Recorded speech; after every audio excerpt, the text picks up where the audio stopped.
Bom dia a todos, sejam todos bem-vindos. Gostaria de começar com uma prece, convidar a todos para fechar os olhos, relaxar o corpo, tranquilizar a mente, serenar as batidas dos nossos corações. Vamos entrar em contato com os nossos amigos espirituais, com as boas energias da vida. Vamos abrir os portais das nossas almas e receber a luz que sai do coração do Cristo. Que essa luz possa encontrar as profundezas das nossas almas, nos auxiliando, nos amparando, nos ajudando nos obstáculos do dia a dia. Que nosso amigo Jesus possa nos enxergar como trabalhador humilde, que mesmo com tantas imperfeições, que mesmo com tantas dificuldades, continua na jornada do amor, tentando estabelecer a benevolência e a caridade em seu dia a dia. Mestre Jesus, pedimos o amparo dos nossos amigos espirituais, que eles possam nos dar mais coragem, mais sabedoria e mais força para continuarmos na senda do vosso amor. Pedimos ainda que as águas postas sobre a nossa mesa possa ser fluidificada, ela possa conter o remédio para o nosso corpo e para a nossa alma, que tanto necessitamos. Que as vibrações superiores do amor possam estabelecer a exata medida desse remédio e que possamos ir assim desfazendo todos os nossos nós, todo o peso que já há sobre nós, todo o desconforto do orgulho, do egoísmo, que possamos sentir a nossa alma mais leve e mais tranquila a partir de agora, desatando os nossos nós, tornando a nossa alma mais leve ao lado do nosso Mestre Jesus. Permaneça conosco hoje e por todo sempre, e que assim seja. Bom dia mais uma vez. Eu gostaria de passar alguns avisos iniciais relativos ao funcionamento do André Luiz, do Centro Espírita André Luiz. Palestras presenciais estão acontecendo às quintas e aos domingos, às 17 horas.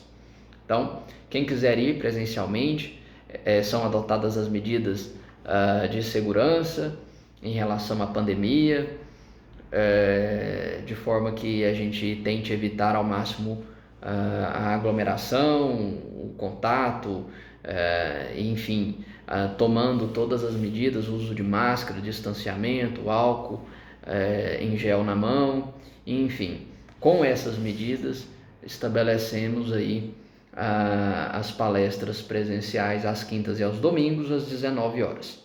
Nós estamos tendo também um tratamento com as mesmas medidas às terças às 14 horas e às quintas a partir das 18h30. Então, palestras presenciais e tratamentos presenciais na sede do Centro Espírita André Luiz. E nós temos as palestras online no YouTube, todos os domingos, nesse mesmo horário, às 9 horas. Combinados?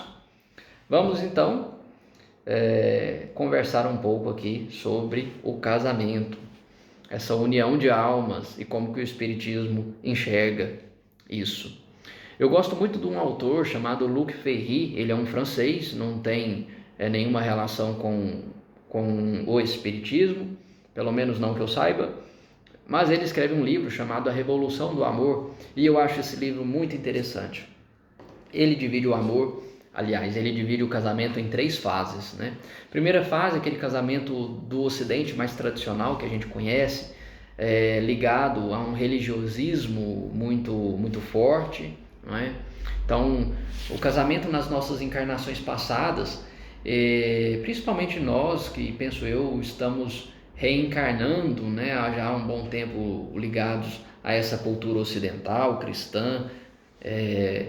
Então, o nosso casamento no passado, né, nas reencarnações passadas, era extremamente tradicional, né? Visava primeiramente, que estou falando de séculos atrás, né? Visava primeiramente estabelecer uma perpetuação biológica do ser humano, né? Então, quando buscava-se unir duas pessoas, pensava-se em primeiro plano na geração de filhos, primogênitos, não é?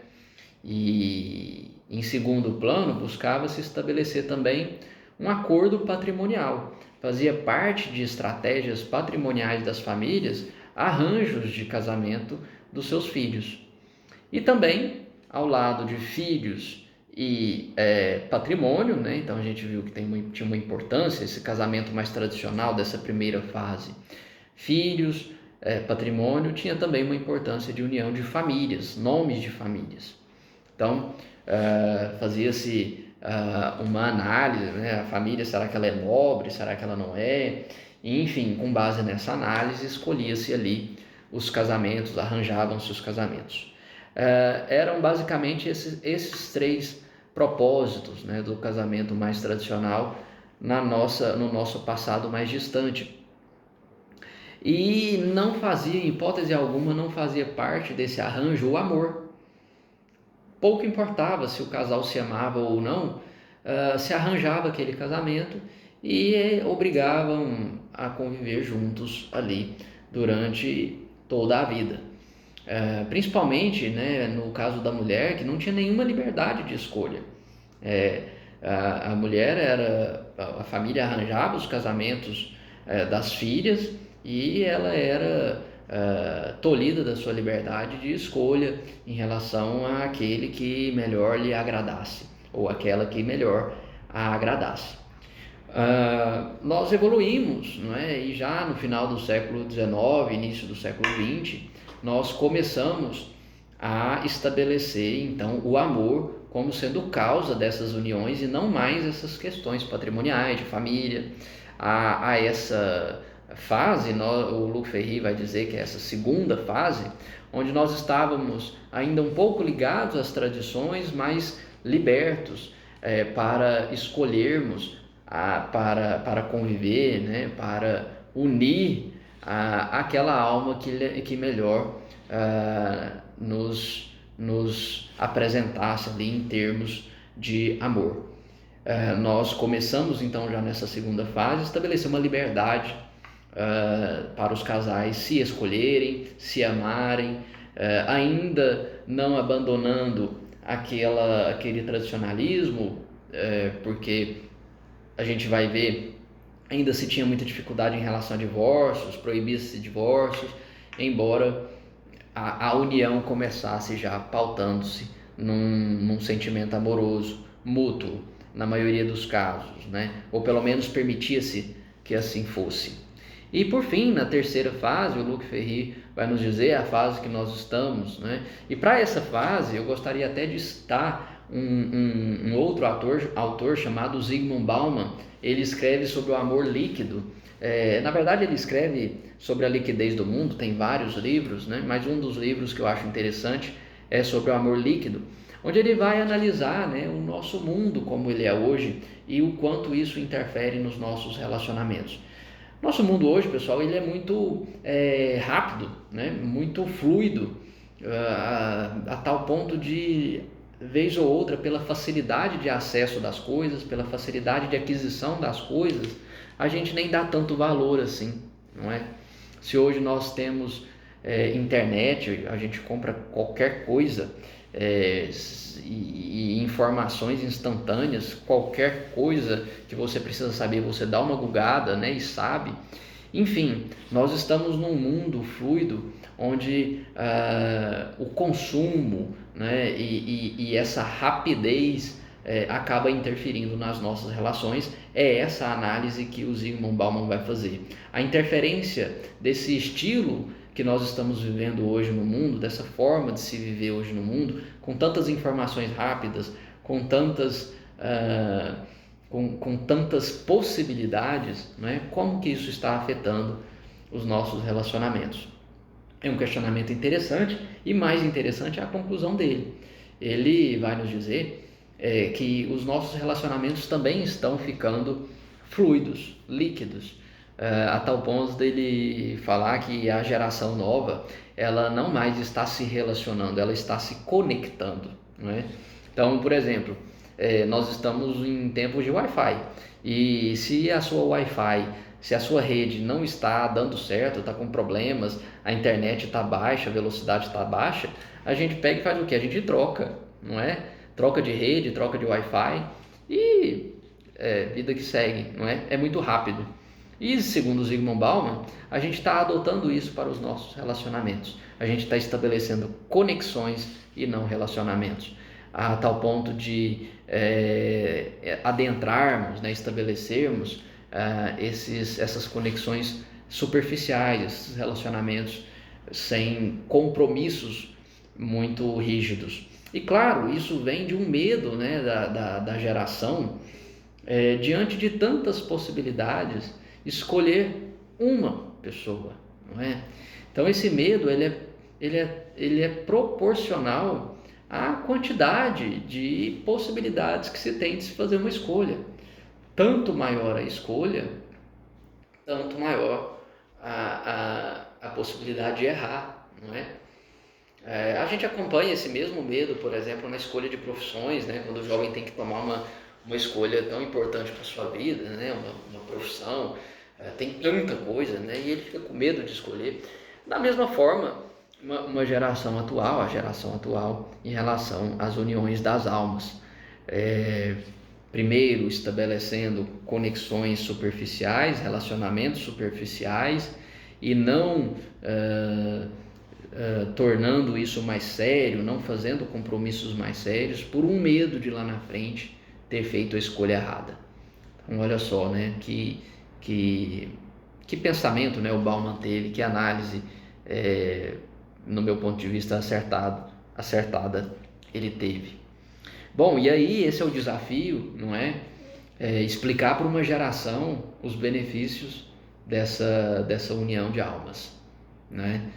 Explicar para uma geração que se der medo tem que ir com medo mesmo, não é?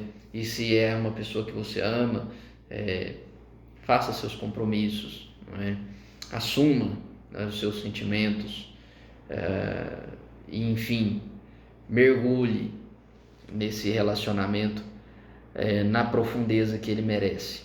Claro, isso são situações extremamente particulares, cada pessoa sabe ali das suas possibilidades emocionais, do seu histórico, enfim. Nós não vamos entrar aqui em situações particulares. Mas eu gostaria de narrar, eu sempre quando falo desse tema, me vem essa história que aconteceu comigo. Eu estava no primeiro curso da Casa Espírita, onde eu sou vinculado hoje, uma Casa Espírita em Goiânia, Grupo Espírita Regeneração. Na época eu não era um voluntário lá, mas eu estava no primeiro curso. E lá, primeiro curso doutrinário, né, eu era ainda mais jovem ainda, conhecendo ali ainda um pouco do estilo da casa, né, e no primeiro curso eles fazem uma espécie de visita aos postos ligados ao Grupo Espírita Regeneração. Então eles fazem ali uma visita aos postos geralmente periféricos, né, que se dedicam mais à assistência do que o posto central onde nós estávamos cursando, né? Acho que, se não me engano, o nome do curso era Realidade do Espírito. Enfim, e aí se estabeleceram lá um sábado, fomos, né, todos os alunos com os nossos professores num posto de assistência vinculado ao Grupo Espírita Regeneração chamado Casa do Caminho. E lá na Casa do Caminho é o seguinte, eles distribuem ali as funções para os alunos que estão conhecendo ali a casa, primeiro dia. Fulano de tal vai ficar na sopa, o outro vai ficar cortando as verduras, o outro vai ficar fazendo as cestas que serão distribuídas ao final. E eu me colocaram ali para fazer uma visita fraterna. Era uma visita onde a gente ia fazer um culto na casa da pessoa e retornava para a Casa do Caminho. Então era uma forma ali de estimular os alunos a conhecerem o posto e, se bobearem, já saíam de lá com a carteira assinada, né? E, enfim, a pessoa que iria me acompanhar essa visita era uma voluntária do posto. Ela me disse que nós iríamos visitar um casal de idosos que haviam trabalhado a vida inteira lá na Casa do Caminho, mas que por questões de saúde não poderiam mais trabalhar, não poderiam nem se deslocar até o posto. Então, que eles iam todos os sábados lá fazer esse culto na casa deles. E eu me lembro que a gente chegou ali na casa deles, né? Uma casa muito simples, assim, um chão de terra mesmo, né? E o senhor já estava ali na porta, com uma alegria, com um sorriso, nos esperando, porque de fato todos os sábados, nesse mesmo horário, iam trabalhadores lá visitá-los, né?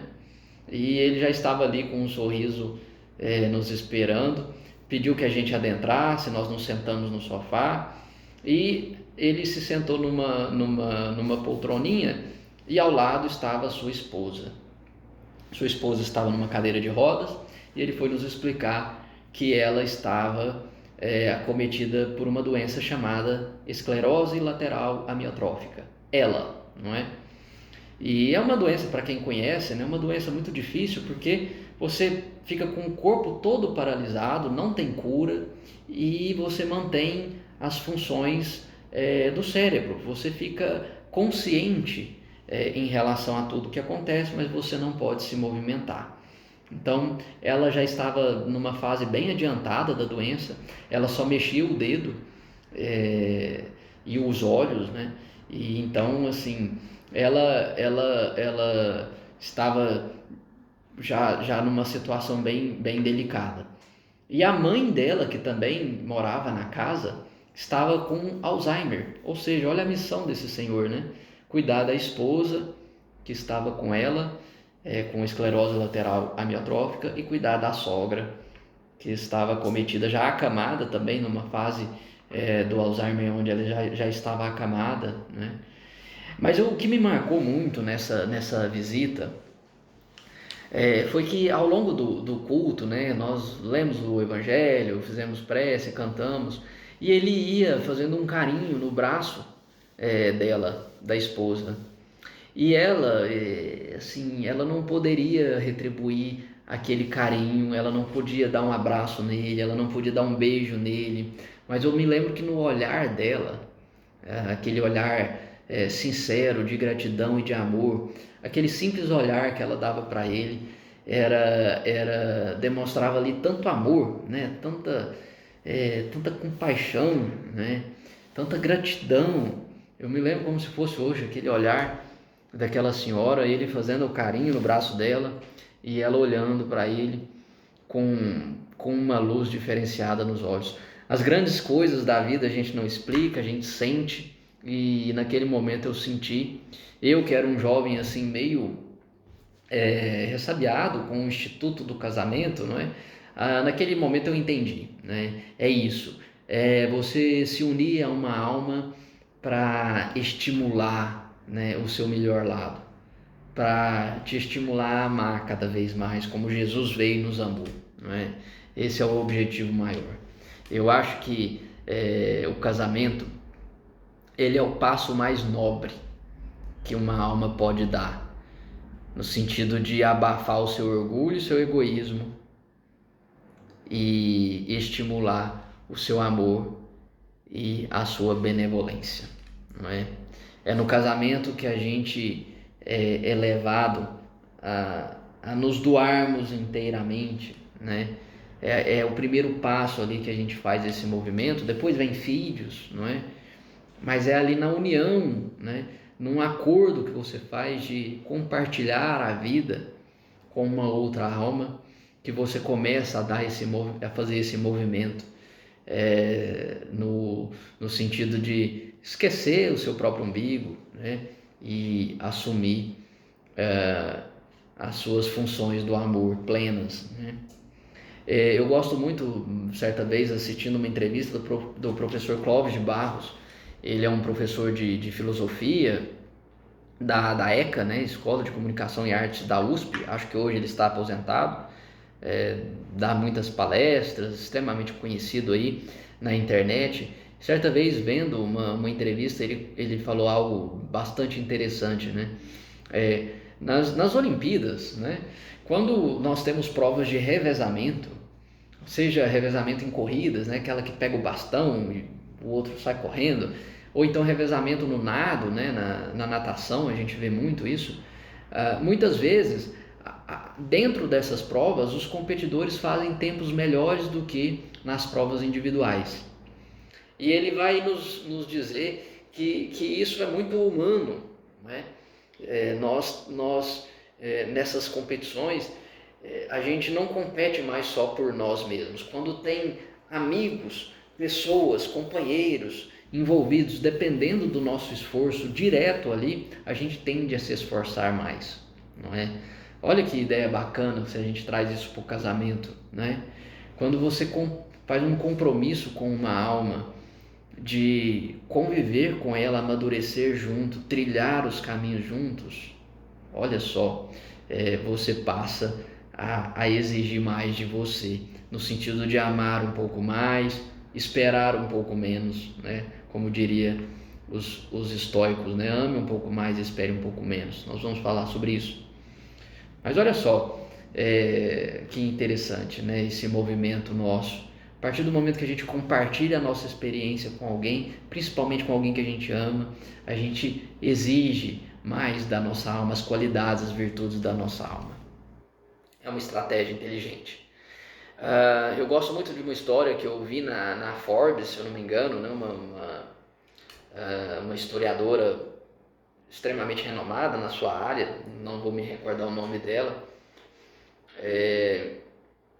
Ela, certa vez, numa aula, um aluno perguntou para ela, na verdade uma antropóloga, qual era o primeiro indício de uma sociedade civilizada, na opinião dela. E ela disse que o aluno esperava talvez uma ferramenta bem elaborada ou um instrumento ali que indicasse uma religiosidade, mas não foi nada disso que o aluno esperava. Ela respondeu que o primeiro indício, na opinião dela, de uma sociedade civilizada era um fêmur de uma mulher, né?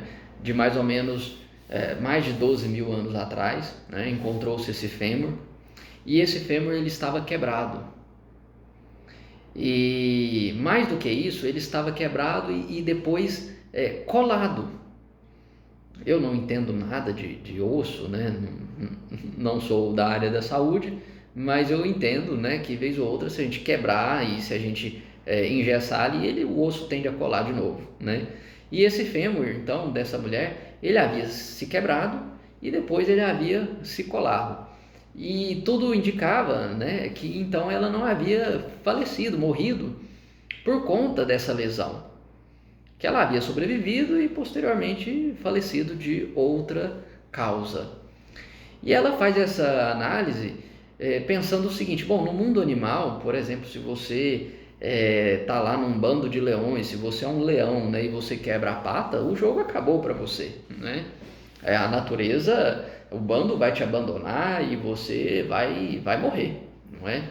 C'est la vie, é a vida. Se você é um elefante, está lá no bando, né, e quebra o fêmur, nem sei se elefante tem fêmur lá, quebra algum osso importante, o bando vai te abandonar e provavelmente você vai morrer. Não foi isso que aconteceu com essa mulher há 12 mil anos atrás, não é? Alguém estava com ela, alguém a ajudou, não é? E olha que um fêmur quebrado você precisa de muita ajuda, não é? Imagina, em tempos primitivos, de caça, de coleta, tinha que caminhar muito, não é? Tinha um companheiro ali ajudando ela, não é? E esse é o indício, segundo essa antropóloga, de uma sociedade que começa a ser civilizada, né? Tinha alguém humano que pensou no outro, que pensou no próximo, que pensou que ainda que aquilo fosse dar muito trabalho, ainda que ele fosse correr um risco tremendo, carregando aquela pessoa de um lado para o outro, carregando aquela mulher, compensava aquele sentimento, aquele humanismo que eventualmente esse ser que a ajudou sentiu. Bom, quando a gente vai para as nossas relações de casamento, é mais ou menos esse o espírito, né, de nos estimularmos a esse amor recíproco. E é claro, pessoal, que nós temos grandes dificuldades no casamento. Não é um mar de rosas, nem tudo são flores.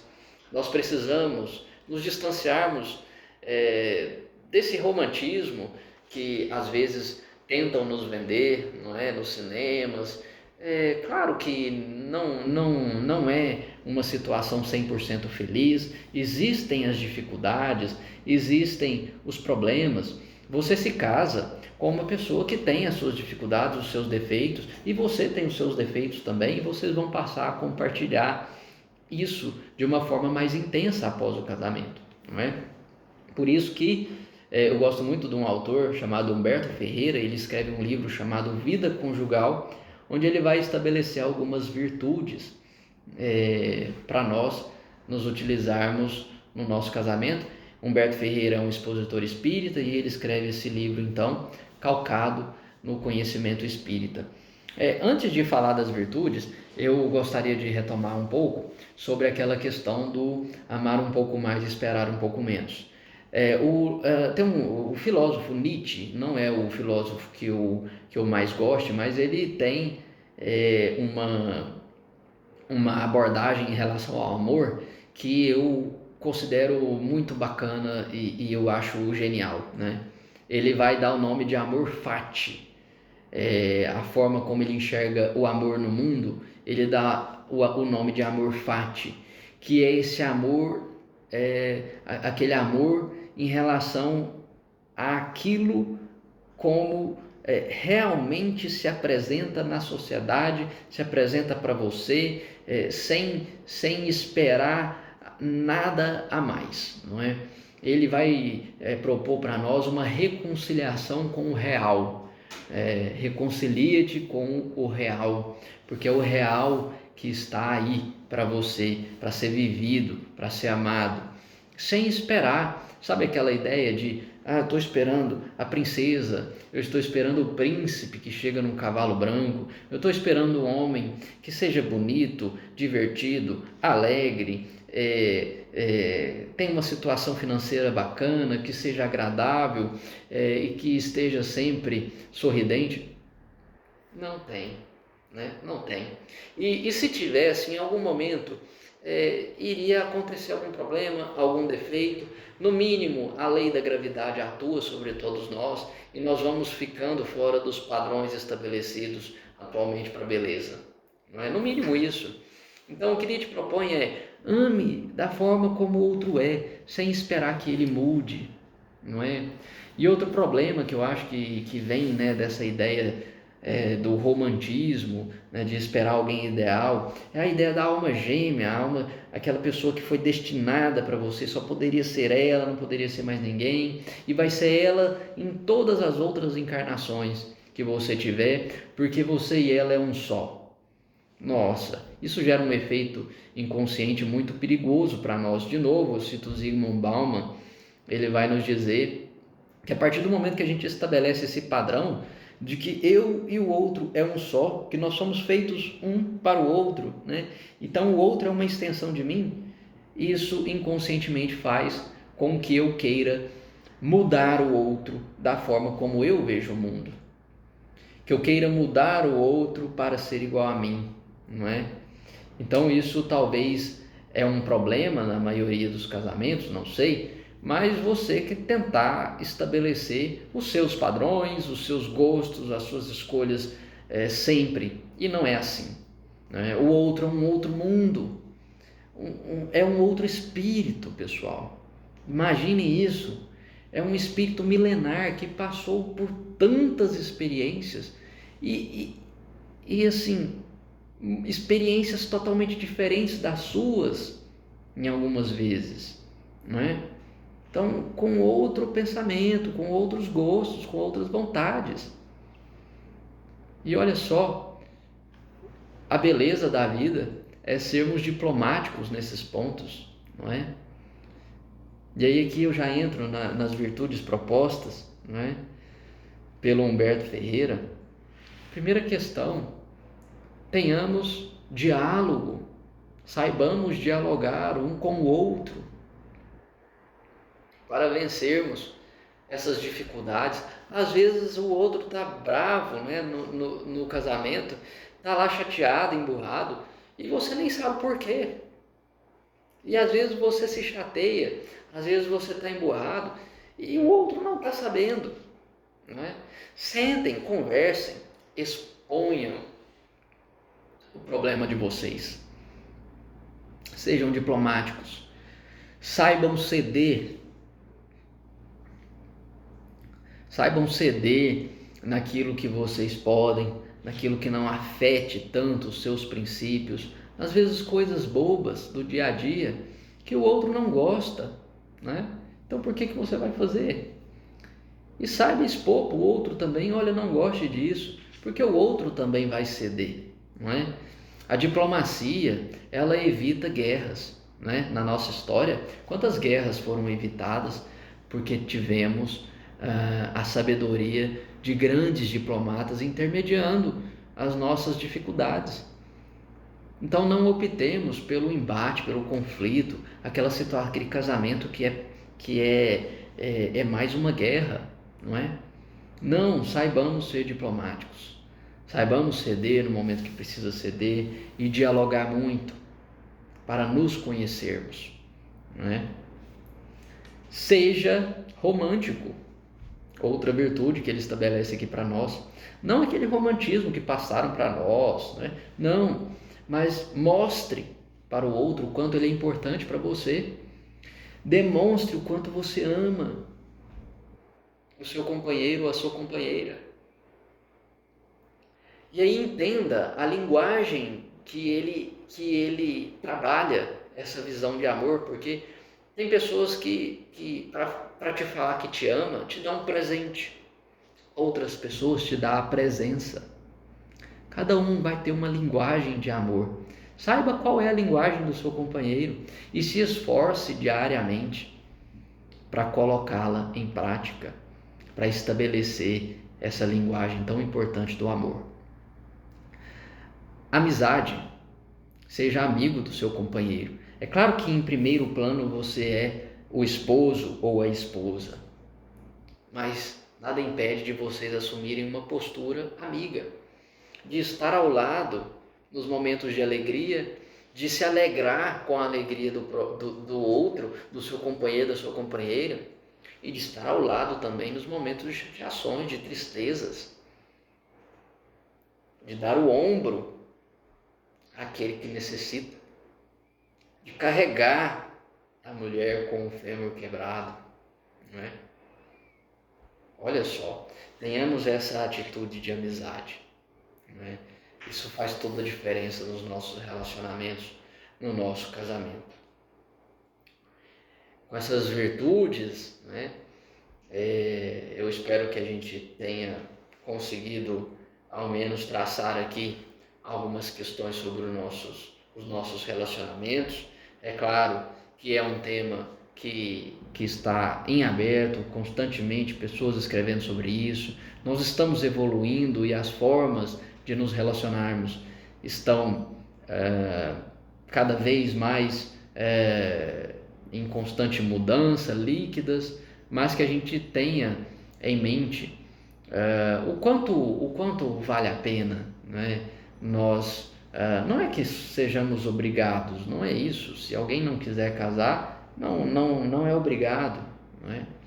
Mas que nós possamos nos abrir para essa possibilidade, porque é uma possibilidade nobre, como a gente conversou aqui.